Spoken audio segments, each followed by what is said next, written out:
En breves momentos comenzará el seminario. Gracias por tu espera.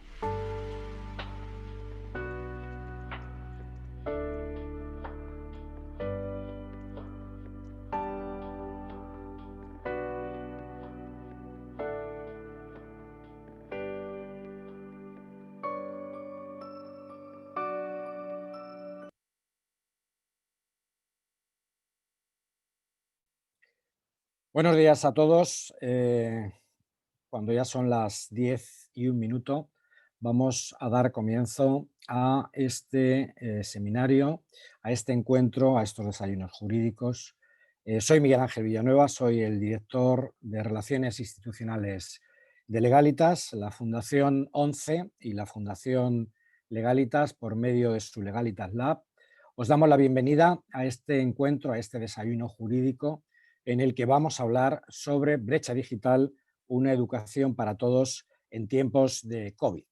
La Fundación 11 para la Cooperación e Inclusión Social de Personas con Discapacidad nace en febrero de 1988 y se presenta a la sociedad como un instrumento de cooperación y solidaridad para los colectivos de personas con alguna discapacidad, mejorando sus condiciones de vida.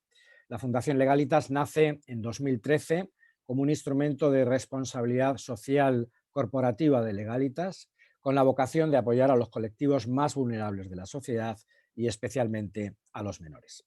Antes de presentar a los ponentes de nuestro encuentro de hoy, quiero dar la palabra al director general de la Fundación 11, a mi buen amigo José Luis Martínez Donoso. José Luis. Buenos días a todas y a todos, ¿no?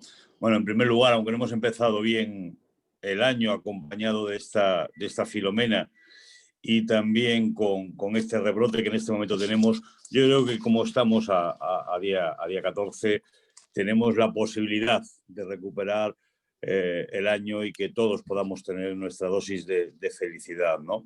Así que a todos feliz año nuevo, a pesar que digo que lo hemos empezado con buen pie, ¿no? Bueno, bienvenidos a estos desayunos jurídicos que, como bien se ha dicho, organizamos conjuntamente entre la Fundación Legalitas y la Fundación 11, a la que yo agradezco a la Fundación Legalitas enormemente su colaboración, ¿no? Que venimos desde el año 2016 llevando a cabo con actividades que siempre han despertado un enorme interés e impacto y que yo os recuerdo y resumo, ¿no? La campaña El Deporte Español por la Seguridad en Internet, Ganamos Todos, creada por la Fundación Deporte Joven del Consejo Superior de Deportes, la Fundación Legalitas, para concienciar a los más jóvenes sobre el uso responsable de Internet y las nuevas tecnologías. Hemos colaborado en diferentes ocasiones en la difusión a través de redes del Día Internet Seguro, así como nuestra colaboración en la campaña Sé un héroe contra el ciberbullying, con el objetivo de alertar a los más jóvenes, ¿no?, sobre el problema real que supone el acoso a través de Internet y las redes sociales, ¿no? Y en 2018 la campaña Amor no es control contra la violencia de género, con el objetivo de identificar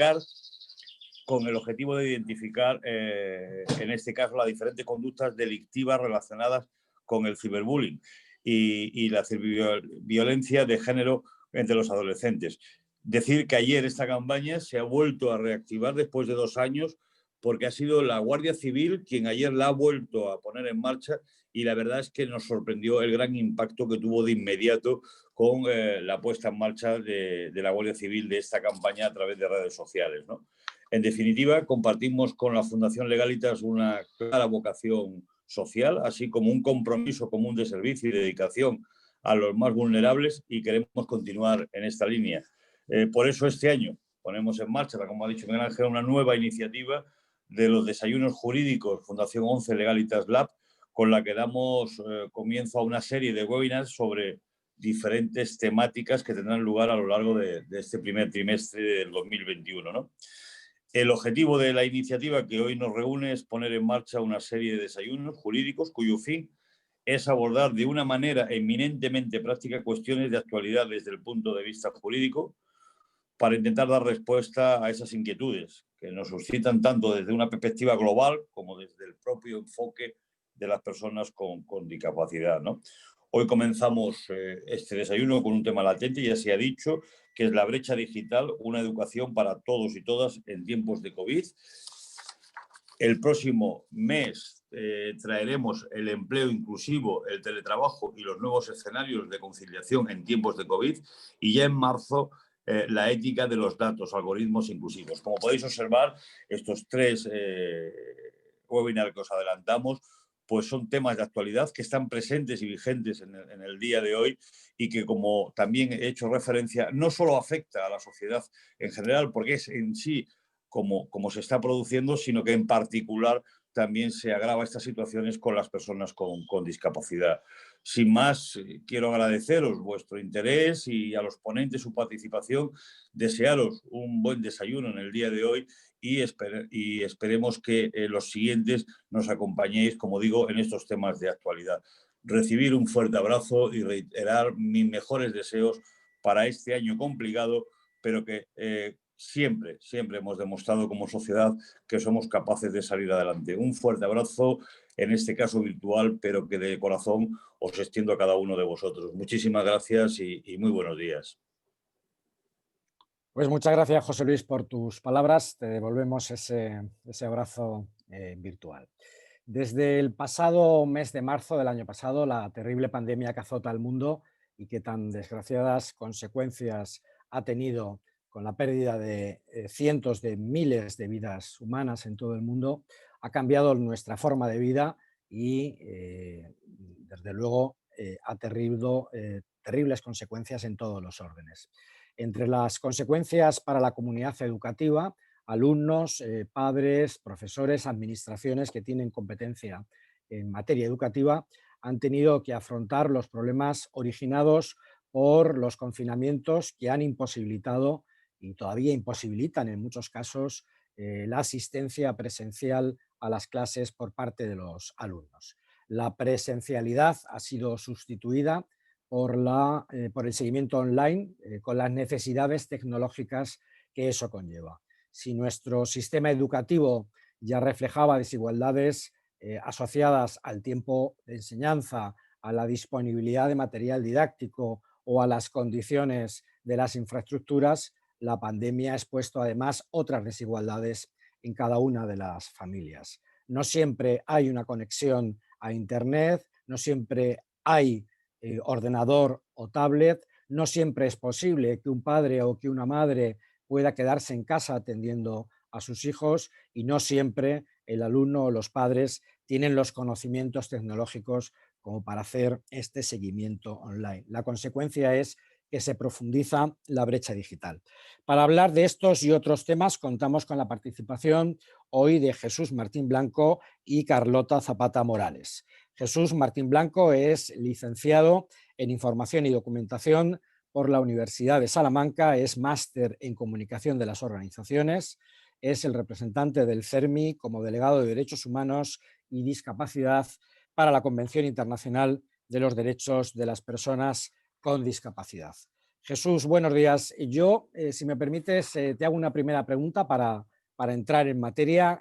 Cada uno de vosotros vais a tener un tiempo de exposición y luego podremos compartir las ideas que creáis más importantes resaltar para después dar siempre entrada a las preguntas de los asistentes. Te decía, Jesús, para dar comienzo a tu intervención, de qué manera influyen las diferencias sociales, las desigualdades sociales, las diferencias económicas y agravan aún más la situación de brecha digital que ya teníamos antes de la pandemia. Bueno, buenos días a todas. Muchas gracias, Miguel Ángel, por esta presentación. Permíteme agradecer a la Fundación ONCE y a la Fundación Legalitas esta iniciativa, que sin duda va a estar orientada a fortalecer el Estado de Derecho. Y como esto es un desayuno jurídico, hablaremos de las leyes, que son los instrumentos que regulan nuestra convivencia en democracia. Y la Convención Internacional sobre los Derechos de las Personas con Discapacidad es una ley con enorme trascendencia en el ordenamiento jurídico español. Y en virtud del artículo 10.2 de la Constitución española, se señala que las normas relativas a los derechos fundamentales y a las libertades que la Constitución reconoce deben ser interpretadas de conformidad a la Declaración Universal de los Derechos Humanos y a los tratados y acuerdos internacionales que ha ratificado España. También el artículo 96 de nuestra Carta Magna dice o dispone que los tratados internacionales, como es esta convención, válidamente celebrados y una vez que están publicados oficialmente, en este caso en el BOE, forman parte del ordenamiento jurídico interno. Creo que es importante señalar esto porque a veces se nos olvida que estos tratados son leyes y que nos compelen a todas las administraciones. Y digo esto porque la pandemia de la COVID, que tú ya lo adelantabas, ha puesto de manifiesto de forma muy lacerante el escaso conocimiento e implantación de la Convención y de los mandatos de derechos humanos en las políticas públicas españolas. Las sociedades avanzadas, occidentales, democráticas, como puede ser la española, nos siguen viendo a las personas con discapacidad desde una óptica de prescindencia, desde un enfoque médico, rehabilitador, y nos damos cuenta, o al menos hemos percibido, que poco no ha calado, o nada ha calado en este enfoque de derechos que propugna la Convención, que está basado precisamente en la dignidad, en la autodeterminación de las propias personas con discapacidad. También esta pandemia, si me permites, y antes de entrar en educación, ha aflorado un cuestionamiento muy crítico de los derechos humanos en materia de denegación de UCIs, denegación de traslado a un hospital por razón de edad o discapacidad, o la generación de tentativas de no asignar estos recursos sobre la base de salvar el sistema sanitario, que es una premisa muy perniciosa de que estas vidas ya están amortizadas, como pueden ser las vidas de personas mayores o vidas menos útiles como las personas con discapacidad. A mí me costaba reconocer a mi país durante la pandemia y también me costaba reconocerlo en materia educativa, que es para lo que nos habéis convocado. La pandemia ha dejado también al descubierto las carencias en el derecho a la educación, dado que la suspensión de las clases presenciales ha obligado a las administraciones educativas o las obligó a dar continuidad al curso escolar mediante plataformas y servicios telemáticos de formación.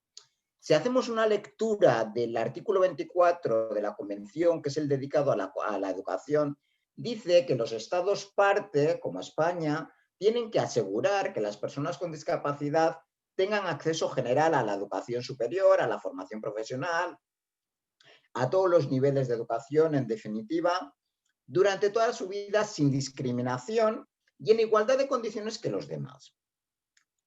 Y esto nos dice, en la segunda parte de este artículo, nos habla de que para ello los Estados partes tienen que realizar ajustes razonables para las personas con discapacidad. Y hablamos de estos ajustes razonables o estas medidas de accesibilidad que puede ser en un estado de pandemia. Los órganos de tratado, que son los órganos en Naciones Unidas que hacen el seguimiento de los tratados, de los diferentes tratados, como la Convención de la Discapacidad, la Convención de los Derechos del Niño, hacen observaciones generales, que son documentos que sirven para aclarar, para explicar a los estados, son como unas guías pedagógicas para interpretar correctamente estos artículos.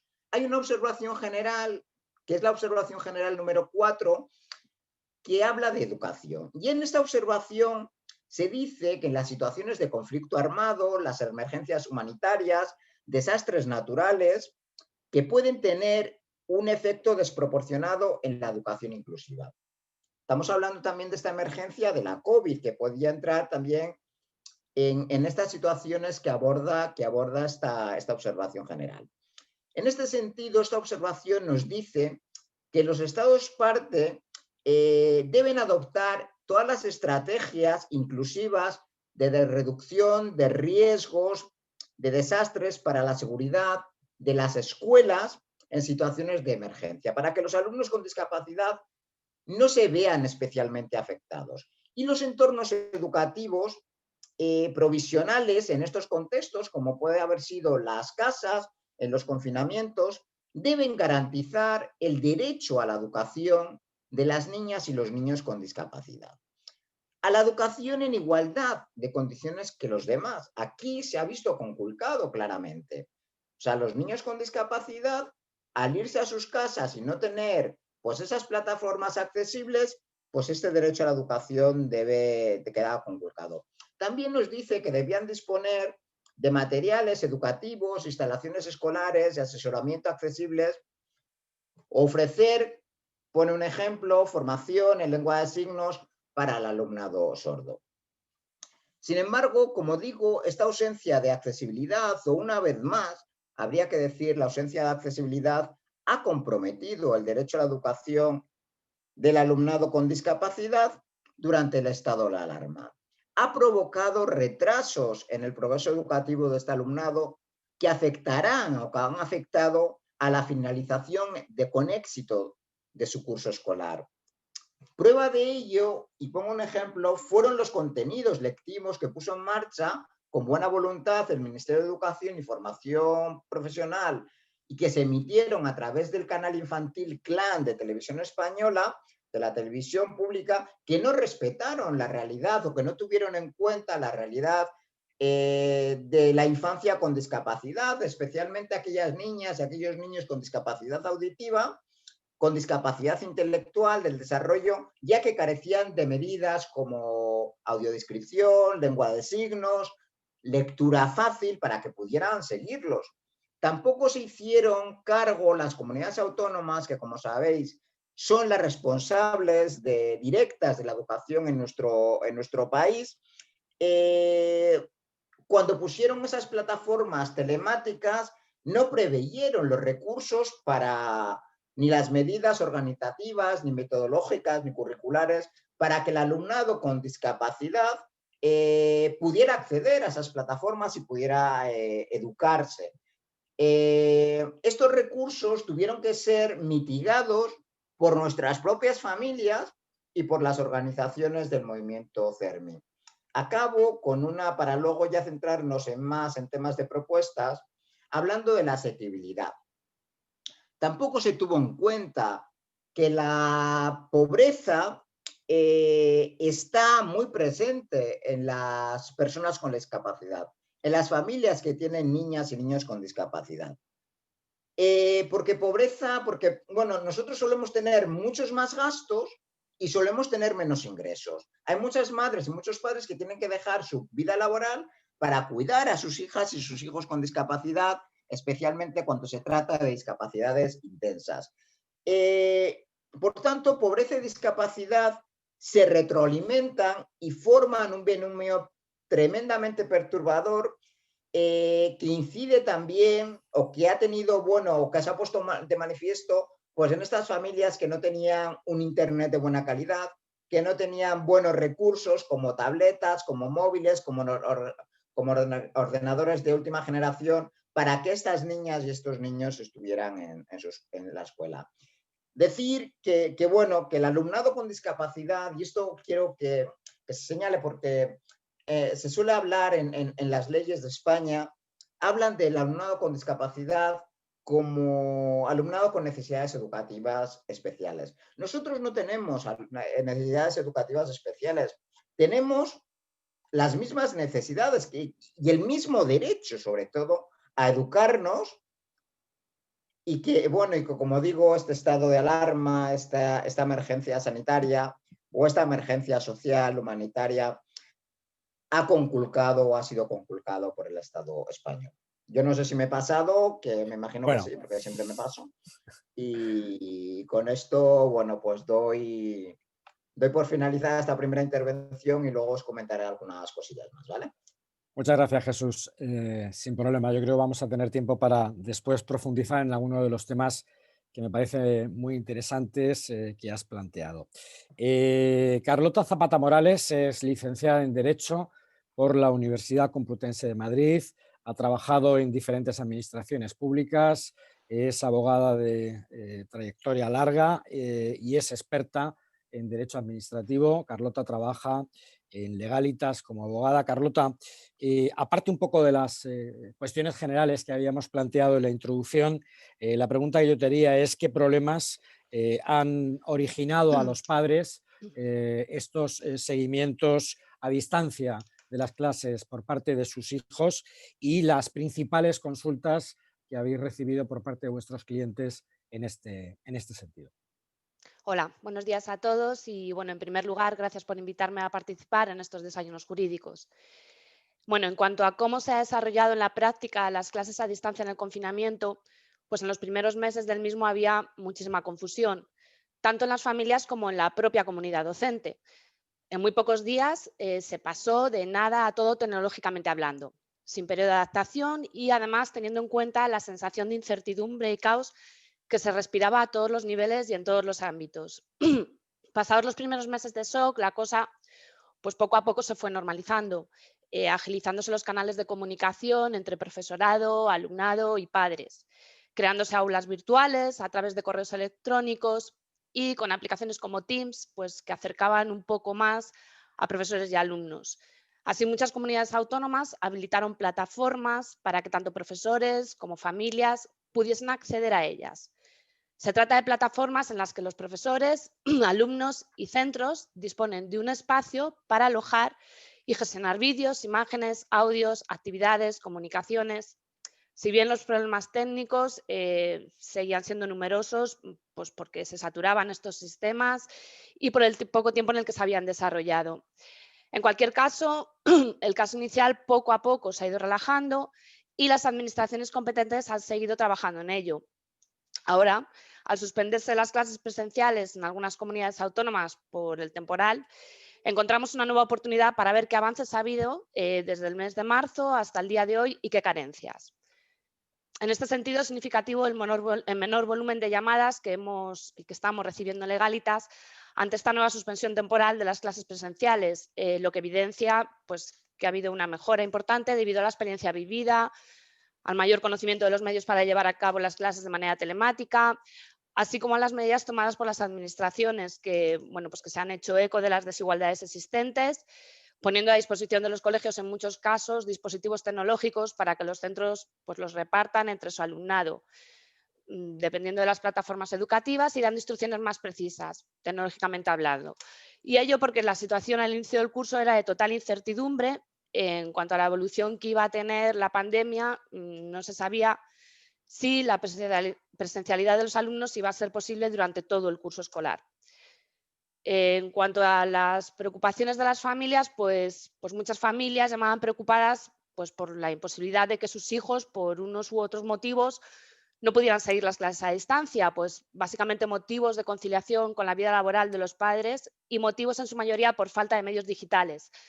Tanto problemas como conectividad como falta de dispositivos suficientes para ello. Desde Legalitas se les informaba que debido a la situación excepcional que estábamos viviendo, el hecho de que las familias no pudieran seguir el ritmo de la educación desde casa, pues no iba a suponer que se tratara de un caso de dejación de funciones por no asistencia de sus hijos a dichas clases y que por ello era alto improbable que se iniciaran procedimientos de absentismo escolar por faltas de asistencia sin justificar.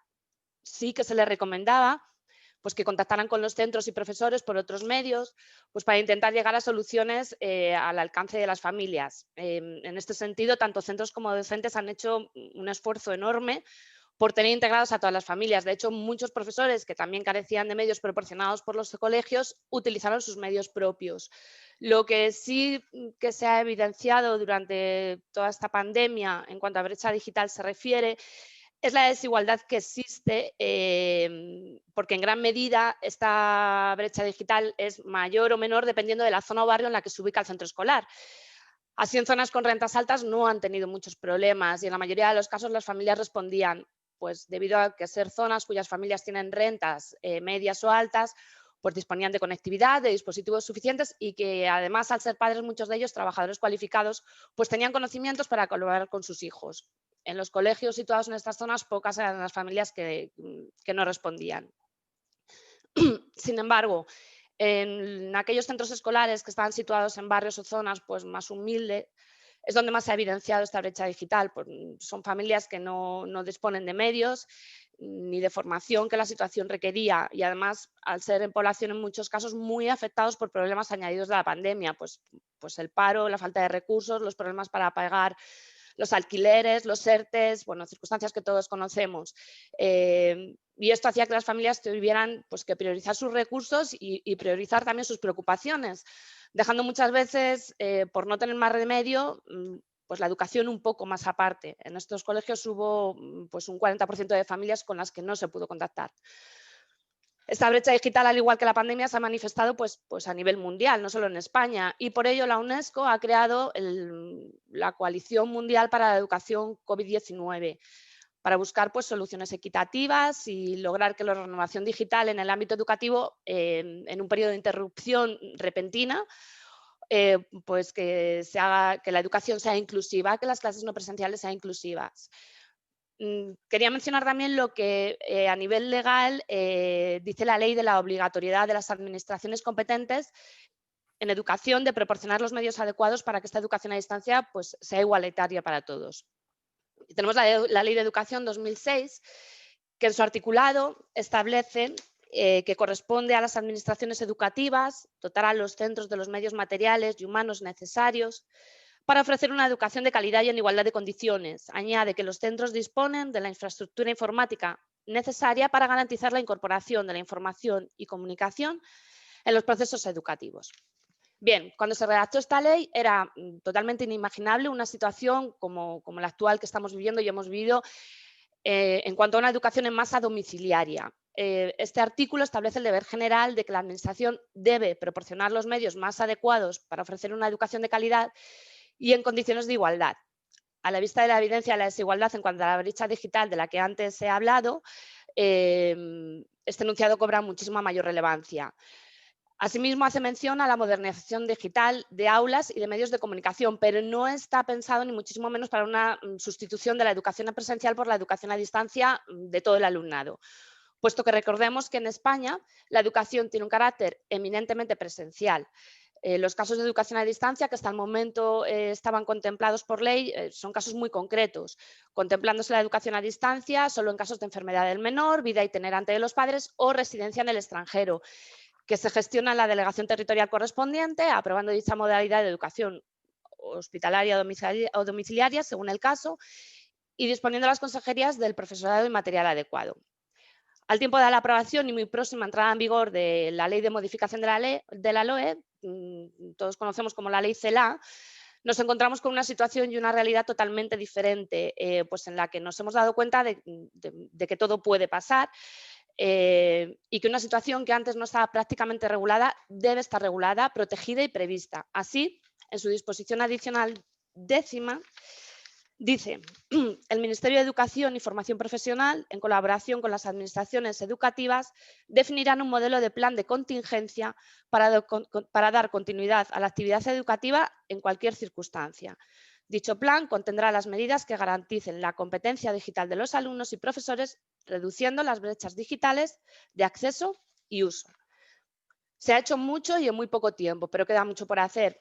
Lo más importante es que la sociedad y nuestros mandatarios se han hecho eco de una situación de desigualdad en cuanto a la educación, que se ha evidenciado a través de esta brecha digital de diferente grado, pues dependiendo de las familias, los barrios, las zonas.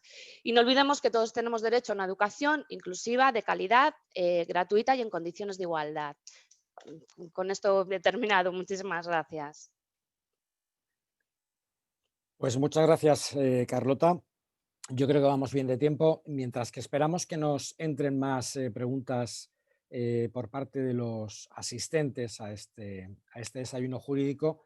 Si os parece, Jesús, si os parece, Carlota, os traslado un par de preguntas a cada uno y podemos abrir un poco el debate haciéndolo de forma ordenada. De la intervención de Jesús, que no te veo en pantalla, Jesús, y de Carlota, que también creo que sería bueno que os viésemos en pantalla. Efectivamente, ahí está.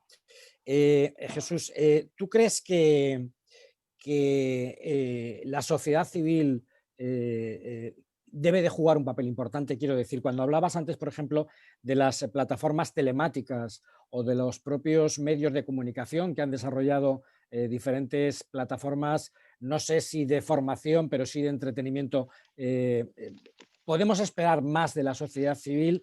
Y la segunda pregunta, que yo creo que también sería compartida para Carlota, las comunidades autónomas, que al fin y al cabo son las competentes en materia de educación, ¿creéis que han estado a la altura desde el punto de vista de dotar no solo de los medios tecnológicos a los alumnos, sino también a los profesores?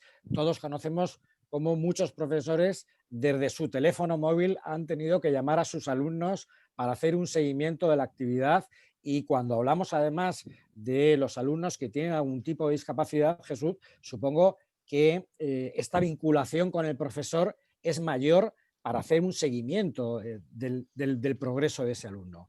¿Creéis que, por tanto, qué papel está jugando la sociedad civil, qué papel ha jugado la sociedad civil y qué papel deben de jugar las administraciones que son competentes en materia educativa? Bueno, no sé, Carlota, empiezo yo, empiezas tú. Lo mismo, empieza tú, Jesús. Vale, perfecto. Bueno, pues la sociedad civil, pues un papel determinante casi de salvavidas, diría yo. Pues organizaciones como la que nos convoca, Fundación 11, pues ha desplegado todo su potencial para atender, para dotar de EPIs a las residencias. Nuestras organizaciones, el movimiento CERMI se ha volcado en cuerpo y alma, nos hemos puesto en primera persona para asesorar, para denunciar todas esas discriminaciones a las que me refería antes, para hacer innovación y ver cómo podíamos resolver estas brechas en el derecho a la educación. Por tanto, yo siempre digo que la sociedad civil en este país, o debe ser, en cualquier país, debe ser un elemento protegido para mejorar las democracias, o porque son, por una parte, un agente crítico del Estado de Derecho, un agente beligerante, pero también es un agente propositivo y de mejora del bien común. Y aquí, bueno, pues durante la pandemia esto se ha puesto de manifiesto. Yo no sé qué hubiera pasado, de verdad, a muchas personas con discapacidad si no hubiera habido organizaciones como las organizaciones de la discapacidad. Seguramente hubieran enfermado muchas más, hubieran fallecido muchas más, y las conculcaciones a derechos nucleares, como es el derecho a la vida, pues hubieran visto sustancialmente muy perjudicadas. Luego, por otra parte, las comunidades autónomas, pues sí es cierto que, bueno, a todos nos pilló un poco de sorpresa, pero bueno, las comunidades autónomas tienen que saber que desde 2008 está vigente la convención, y la convención ya habla desde estas cosas, como he dicho en la primera intervención, desde hace mucho tiempo. Las comunidades autónomas, como los ayuntamientos, incluso el propio Estado, pero especialmente las comunidades autónomas, no se ven compelidas con los tratados internacionales. Te piensan que es una cosa que, bueno, que está en la ONU y que no les compele, cuando en nuestro país las políticas sociales están delegadas o transferidas a las comunidades autónomas. Entonces, bueno, pues ha dejado al descubierto que no han hecho nada, que no han hecho los deberes para atender a los niños con discapacidad, que no estaban preparadas, ni tenían un plan, ni tenían los recursos, ni tenían los medios. Porque, bueno, estos niños con discapacidad y estas niñas, pues muchos y muchas, especialmente aquellos que tienen, bueno, pues enfermedades raras, enfermedades poco frecuentes, por muchas veces tienen que sentarse de la educación presencial, pues bueno, pues porque tienen otras cuestiones sanitarias y tienen que estar educadas en sus escuelas. O sea, que esto, ahora se ha visto de forma masiva, pero esto ya pasaba. Esto ya pasaba, y nuestro sistema educativo pues no está preparado para atender a esa realidad, o a niñas y niños hospitalizados que están, bueno, pues en hospitales que tienen, bueno, pues un proceso cancerígeno o otras situaciones, o niñas y niñas que tienen que ausentarse mucho por procesos de rehabilitación y de habilitación. Con lo cual, bueno, pues yo, bueno, Carlota, tú hablabas de esta disposición y de esta mejora en la LOE, la LOMLOE, perdona, pero bueno, yo sigo viendo que la LOMLOE, bueno, pues solo aborda la inclusión como un principio inspirador y no como un derecho. Es decir, y aquí que estamos, bueno, pues en un entorno, en un contexto jurídico, pues el derecho el que nos permite acudir a los tribunales en caso de incumplimiento. Y la LOMLOE, perdona, pues no lo aborda así. O sea, hace, bueno, una evocación a la inclusión. Pero la inclusión no puede ser solo una evocación. Tiene que aterrizar en las escuelas y tiene que aterrizar en la vida de las niñas y los niños. Gracias, Jesús. Carlota. Vamos a ver, a nivel niños con discapacidad, entiendo que es mucho más cercano lo que nos haya comentado Jesús. Yo también veo que la brecha es aún mayor porque es que la educación en estos niños es fundamental. Yo entiendo la cercanía con el profesor, con el maestro. Hay un grado de afectividad muy alta, pero aún así digo, yo creo también, como Jesús, que en estos casos la brecha ha sido muchísimo mayor. A las administraciones les ha pillado todavía más de sorpresa que con la educación a nivel general, cuando en realidad siempre ha existido esta obligación de que la educación para todos los niños, especialmente para los niños con discapacidad, sea inclusiva. Yo a nivel de educación en general, pues bueno, el inicio fue caótico, cada comunidad autónoma actuaba de una manera diferente. Yo creo que a lo mejor se tenía que haber centralizado un poco todo más, a pesar de que las competencias en educación estén derivadas a las comunidades autónomas, daban mucha inseguridad que cada comunidad autónoma estableciera una cosa diferente respecto a los colegios, respecto a la educación. Sí que ha habido avances, creo que todavía queda mucho. Yo creo que merece especial mención no ya las administraciones, sino los propios colegios. Al final han sido los propios colegios los que han tenido que actuar por su cuenta, sacar los medios que tuvieran, contactar con las familias. Al final han sido ellos los que más han hecho y los que más esfuerzo han realizado, colegios y profesores. Esa es mi opinión. Muy bien, tenemos ya algunas preguntas, si os parece os las voy trasladando. Una pregunta que puede ser común para los dos, de parte de Lourdes Márquez. ¿Qué propuestas desde el ámbito de la discapacidad se plantean para afrontar el impacto de la brecha digital en la educación? Y si la propia ley CELA está, digamos que recogiendo esa capacidad o está previendo esa capacidad de esas necesidades especiales que ha puesto de manifiesto este confinamiento. Cualquiera de los dos, Jesús o Empieza tú ahora, Carlota, si quieres. Vale, Y luego vamos. te complemento yo. Perfecto. La ley CELA, lo que he dicho, tampoco dice mucho más allá que lo que decía la ley anterior de educación del 2006. Todas las leyes de educación han hecho siempre mención al tema de los niños con discapacidad, de educación inclusiva, en igualdad de condiciones, cosas que suenan muy bonitas, que realmente deberían desarrollarse más, o sea, no solo hacerlas mención, sino que debería desarrollarse más y más ahora. O sea, ahora tenemos la oportunidad de que esto tan utópico que recogen todas las leyes de educación se haga realidad. O sea, ahora es cuando tenemos que hacer el esfuerzo porque esto nos ha puesto pues al tanto de que puede pasar cualquier cosa. Es ahora cuando hay que hacer el mayor esfuerzo. Yo, bajo mi opinión, poco se dice al respecto, no solo de la educación inclusiva de los niños con discapacidad, sino en general de la educación en casa, del derecho de igualdad a que todos los niños cuenten con los mismos medios, al igual que cuentan con los mismos medios cuando estén en el colegio, todos tienen el mismo material, todos tienen acceso a lo mismo. Debería pasar lo mismo en el caso de que los niños tuvieran que estar en casa. Yo creo que tendría que desarrollarse más y espero y tengo la esperanza en que se haga. Jesús, una pregunta para ti que nos traslada Ricardo Jiménez, coordinador de Comisión contra la Brecha Digital de COCEME Valencia. Nos viene a decir, hablando de la situación de la falta de recursos tecnológicos que tenían los niños o las niñas con algún tipo de discapacidad, nos traslada, aunque lógicamente se les consiga esos recursos para poder realizar esos trabajos en sus casas, en el confinamiento, sus actividades educativas, no tendrán conocimientos para usar inmediatamente los recursos tecnológicos y avanzar sin discriminación en su educación. ¿Se contempla esta problemática? ¿Se puede hacer algo por formarlos a tiempo para que no se queden atrás? Bien, es que claro, o sea, yo lo que apuntaba no es solo poner el foco en la tecnología. Aquí hay que hacer prácticamente un desmantelamiento o una reinvención total de cómo está el estado de la educación en España.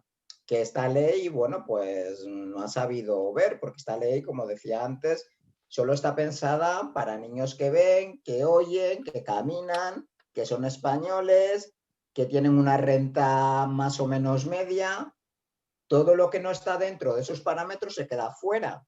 Está pensada para esos niños estándar. Entonces, hay que hacer una revisión, una refundación de nuestras leyes educativas para hacerlas en clave de inclusión. Y esto aplica, como decía el compañero, no solo a la tecnología, aplica a la formación del profesorado, aplica al currículo, aplica a las metodologías, aplica a los centros. O sea, ahora tenemos a muchas niñas y muchos niños que no pueden jugar en los patios porque no son accesibles. O a muchas niñas y muchos niños sordos que, bueno, que tienen dificultades para acceder a una segunda lengua, lengua extranjera, porque tampoco le ponen medios. Y eso está pasando en la escuela española en 2021. Con lo cual, bueno, no podemos poner solo el foco en la tecnología, que sí, por supuesto hay una brecha, como estamos señalando ahora, sino que la educación es una cuestión muy holística y es una cuestión sobre todo nuclear. Para mí la educación junto a la infancia es el mayor capital que puede tener cualquier país. Carlota, se ha desarrollado, hemos importado cada vez más en España se habla de la famosa educación en familia, del homeschooling. ¿Qué encuadre tiene eso en nuestro marco jurídico? ¿Realmente crees que se puede desarrollar o hay padres que están apostando por esta opción al margen del sistema educativo tradicional o de la escolarización permanente?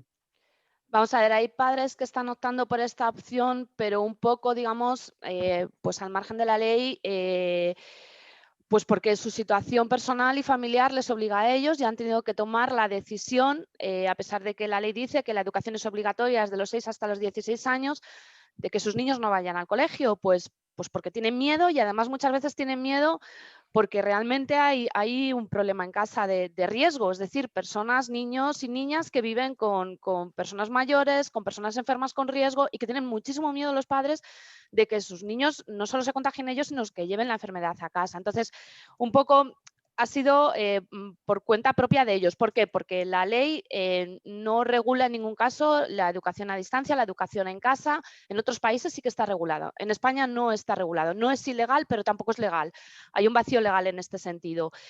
Estos padres que deciden que no llevan a sus niños al colegio por unas circunstancias muy concretas, sí que se les informa de que si estos niños y niñas están en esta edad es obligatorio, que la ley dice que es obligatorio, que en los colegios se están tomando todas las medidas adecuadas, pero aún así tienen el derecho a decidir y a cuidar de sus hijos.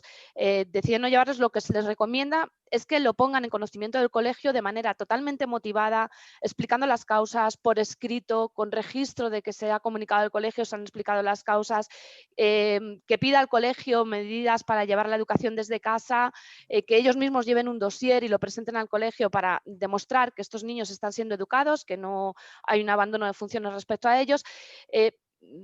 En el improbable caso de que pudiera llegar un expediente por un absentismo escolar de la administración, pudieran justificar que la causa es justificada.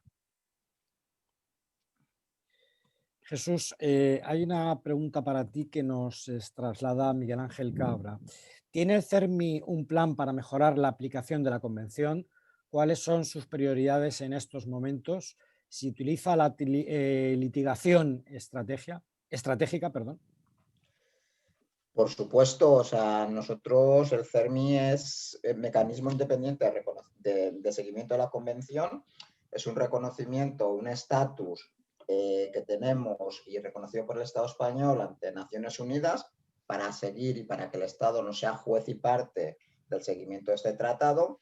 y como tal, bueno, pues tenemos un plan o tenemos que tener planificada, pues nosotros ahora estamos trabajando con todas estas observaciones y bueno, pues hay que hacer o hay que sacar pecho de lo que está haciendo el movimiento CERMI, porque yo creo que las mejoras sustanciales en materia de derechos humanos en nuestro país y discapacidad pues han sido catalizadas por el movimiento CERMI. Hemos restaurado como hitos importantes, hemos restaurado el derecho al voto a todas las personas mayores de edad y españoles, que bueno, pues teníamos a 100.000 personas con discapacidad en un limbo en un limbo electoral, y bueno, pues han vuelto a recuperar ese derecho civil y político. Acabamos de abolir, de ilegalizar las esterilizaciones que se aplicaban fundamentalmente a mujeres y niñas con discapacidad, bueno, interviniendo sus cuerpos sin su permiso y bueno, y conculcando también sus derechos sexuales y reproductivos. Estamos en trámite de una reforma quizás de las más importantes de nuestra democracia en los últimos años para acomodar el derecho civil y procesal a la Convención. Es decir, que para que, bueno, pues figuras como la tutela, que, bueno, que producen una muerte civil, ya que nacen con ese buenismo de apoyar a las personas con discapacidad en el tráfico jurídico, pero apartándolas del tráfico jurídico, pues se conviertan en un sistema de apoyo a la toma de decisiones. Se han mejorado leyes para, como puede ser la ley del jurado, pues otras muchas leyes. En el tema de educación, pues seguimos teniendo, bueno, pues más dificultades, y bueno, pues ahora, bueno, pues nos vamos a empeñar y vamos a poner muchos esfuerzos pues para que la ley de enjuiciamiento civil, que permite, bueno, pues internamientos forzosos en contra de la voluntad de la persona, pues pueda ser modificada conforme, bueno, pues a mandatos de derechos humanos. Tenemos que tener claro cuál es nuestro horizonte, nuestra guía, nuestro paraguas es la Convención, es esos mandatos que nos pone. Estas observaciones de 2019 son una guía muy útil, y entonces, bueno, pues tenemos que trabajar con todos los agentes implicados, desde el legislador, con el que estamos trabajando muy bien, los gobiernos, pero también sin olvidarnos de los operadores jurídicos, que son los que interpretan nuestras leyes, y luego, sin olvidarnos también de otros estamentos, como son las comunidades autónomas, diputaciones y ayuntamientos, que hacen políticas públicas importantes o más cercanas a las personas. Permíteme hacer una cosa, porque si no se me va a olvidar decir una cosa, y es denunciar también que también se ha visto muy acentuado en el tema de la discapacidad, que esta pandemia ha puesto de manifiesto la poca perspectiva de género de mujeres que hay en las políticas españolas. Todos los cuidados en el caso de las niñas y los niños con discapacidad, durante la educación, durante el confinamiento, han recaído en las mujeres, fundamentalmente. Y entonces, bueno, pues queda mucho todavía por hacer en derribar estas estructuras patriarcales, estas estructuras machistas, y bueno, pues es otra de las cuestiones que también debemos denunciar. Carlota, una pregunta para ti. Están entrando más preguntas, con lo cual os ruego que si sois más concretos y tarde menos tiempo, pues podremos contestar a más cuestiones que nos plantean las personas que han tenido la amabilidad de seguirnos durante esta mañana. Carlota, te decía, siendo el abandono educativo temprano uno de los grandes retos que veníamos ya afrontando antes de la pandemia, ¿la brecha digital puede impactar en dicho desafío? Perdona, Miguel Ángel, repíteme el inicio de la pregunta, por favor, que tuve problemas con el sonido. Decía que siendo el abandono educativo temprano uno de los grandes retos que venía afrontando el sistema educativo español antes de la pandemia, ¿crees que la brecha digital puede impactar en ese problema que ya arrastrábamos desde antes de la pandemia? ¿En qué sentido? Pues sí, creo que está directamente relacionado. Se detecta muchísimo menos un abandono educativo, lógicamente, cuando los niños están en casa y no se puede hacer un seguimiento del tanto por ciento que asisten, que no asisten, y que muchos de ellos no es que no asistan, es que hemos dicho antes, no pueden acceder, no son familias que tengan dispositivos suficientes. Los padres muchas veces están trabajando, tienen que compartir ordenadores, tablets, muchos no tienen. Entonces, yo creo que está directamente relacionado el abandono educativo con la brecha digital. Puede ser muchísimo mayor aún y mucho menos fácil de controlar. Jesús, una para ti. Nos la traslada a través del chat Charo Zarzuela. Nos dice Charo lo siguiente: ¿y nos parece que en la nueva ley tampoco se tiene en cuenta la aplicación de medidas específicas de cómo abordar en caso de no presencialidad para los tratamientos especializados que se dan en los centros de logopedia, fisioterapeuta? ¿Deberían haber alguna legislación que desarrolle esto? Nos dice: la realidad que el alumnado con discapacidad ha estado 6 meses, 3 de confinamiento más 3 de vacaciones, sin esas intervenciones.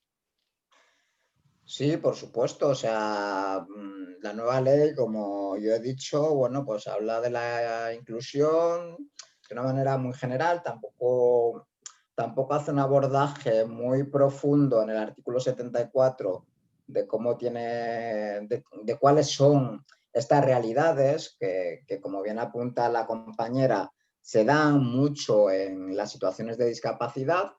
Y bueno, pues durante el estado de alarma y durante la pandemia, pues muchas de nuestras niñas y nuestros niños pues han quedado, bueno, pues en situaciones críticas por la suspensión de la atención temprana, de tratamientos rehabilitadores, de logopedia, que son claves en edades tempranas para su desarrollo, bueno, pues social, educativo e incluso emocional.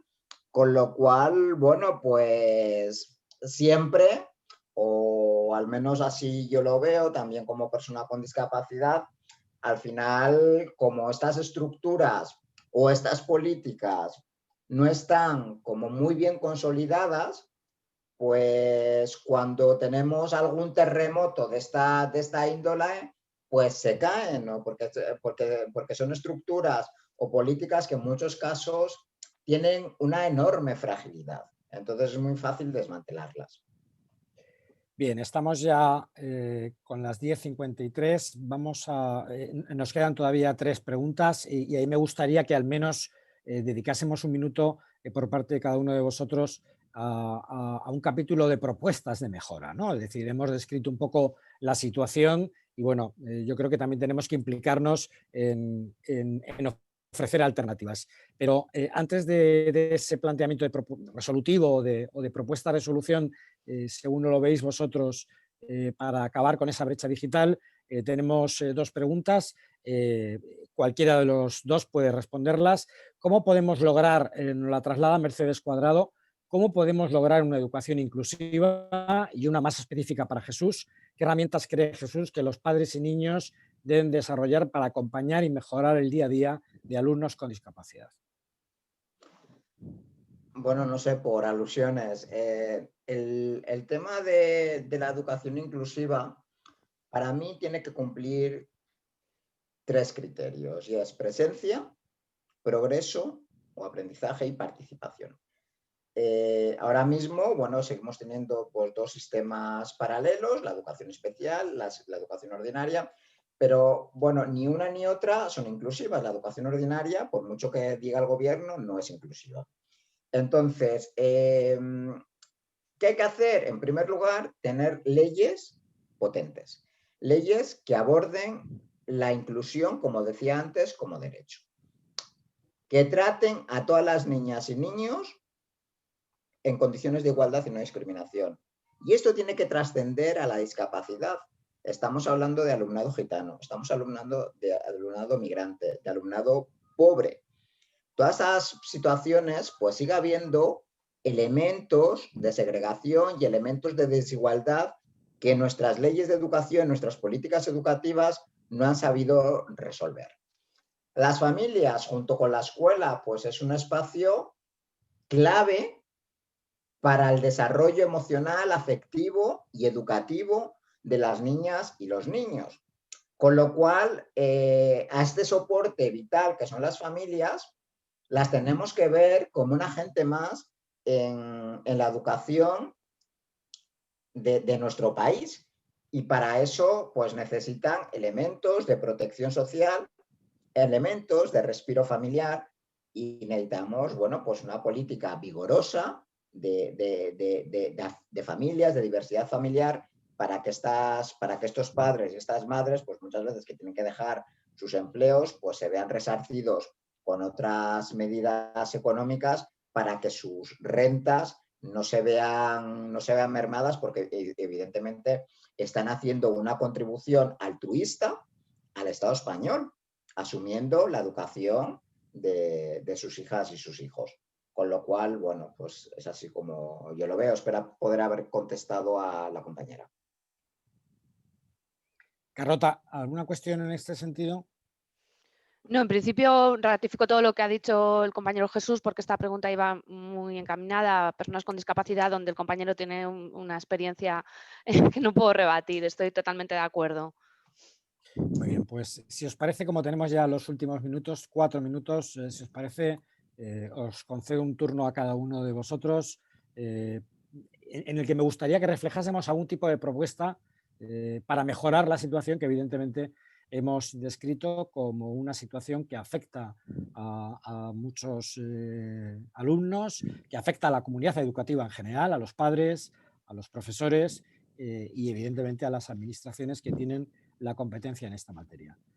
Comenzamos por Jesús y cierra Carlota. Vale, pues yo algunas ideas.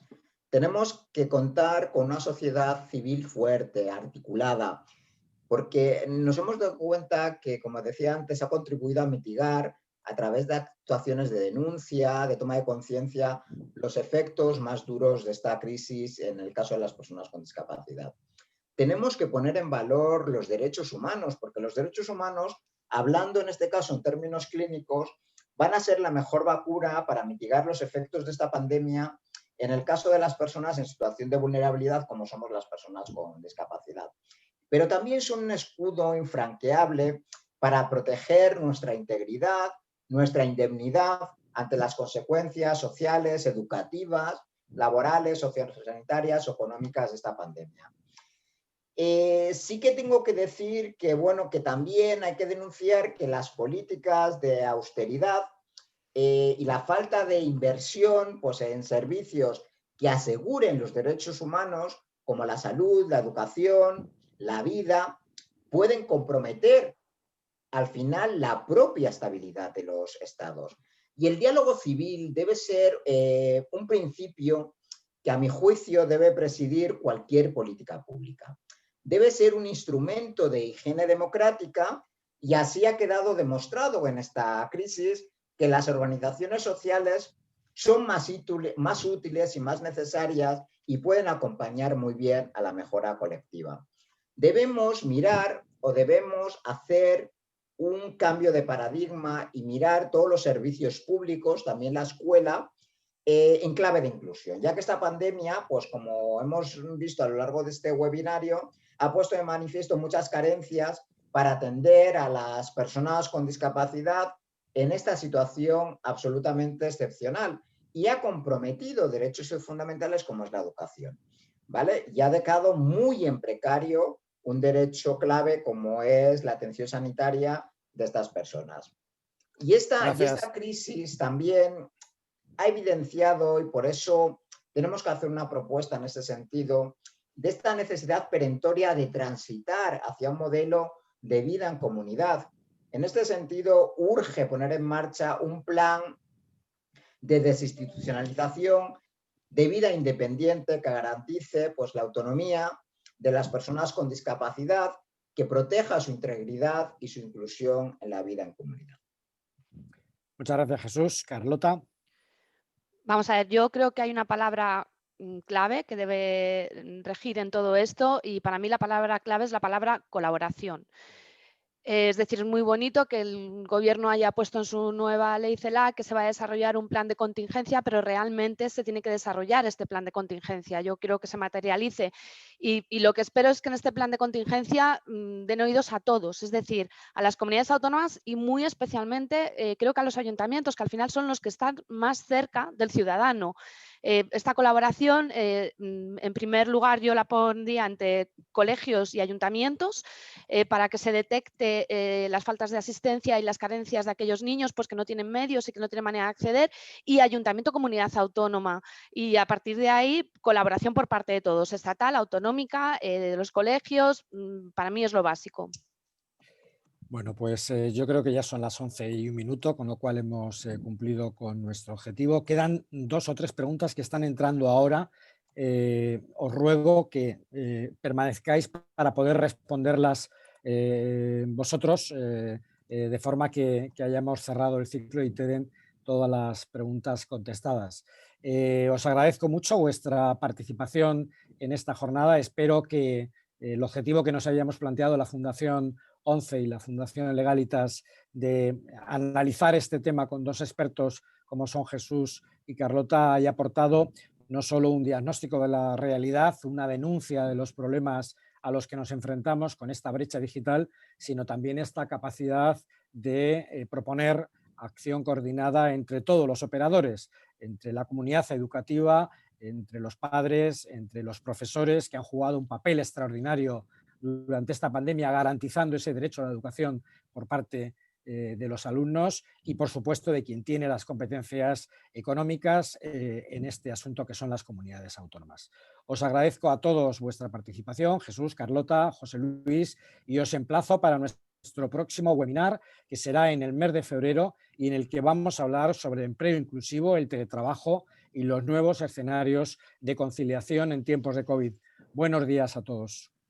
Muchas gracias. Buenos días, gracias.